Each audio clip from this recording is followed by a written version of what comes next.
Alrighty, this is our group analysis of a film, and we chose Ghostbusters. All right, so our first question is, what is your subject's intended audience? I think everyone can watch it if they wanted to, but it's mostly appealing to people who want to laugh. And I'm a part of this audience, personally. Yeah, I think it's appealing to mainly everyone because of all the types of humor that are used. It kind of touches every little group that wants to watch it, I guess you could say. I don't even know how to word that. The film has cross-audience appeal because there's parents that can show it to their kids and they can, have a movie night or whatever. The second question is, what types of comedy do you see on this display? Provide specific examples.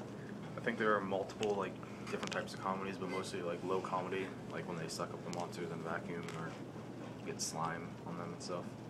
Yeah, I think there's a little bit of wit and sarcasm in there because the conversations between all the characters are very sarcastic and witty, and that's a good example of that. Yeah, definitely wit and slapstick is sucking up ghosts with vacuums, which is totally unrealistic.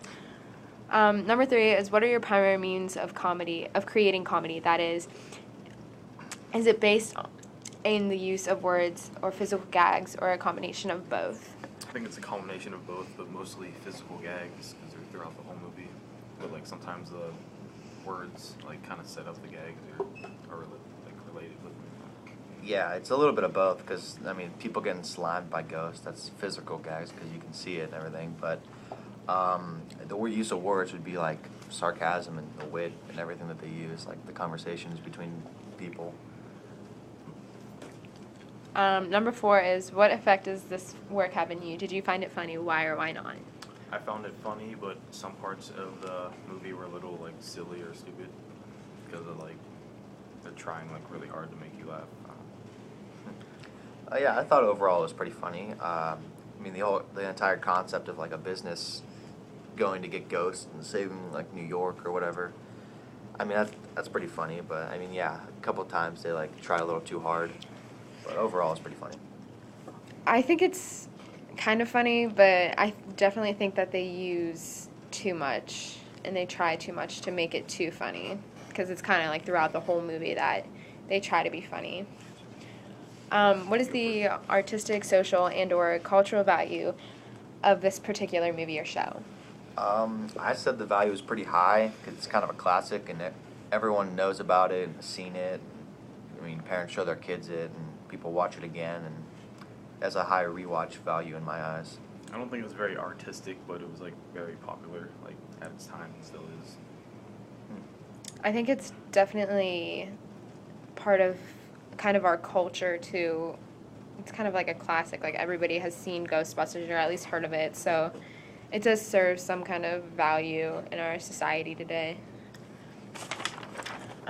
Number 6, do you feel as though the comedy in this work is relatable across generations, or is it only able to be fully understood and appreciated in a particular context?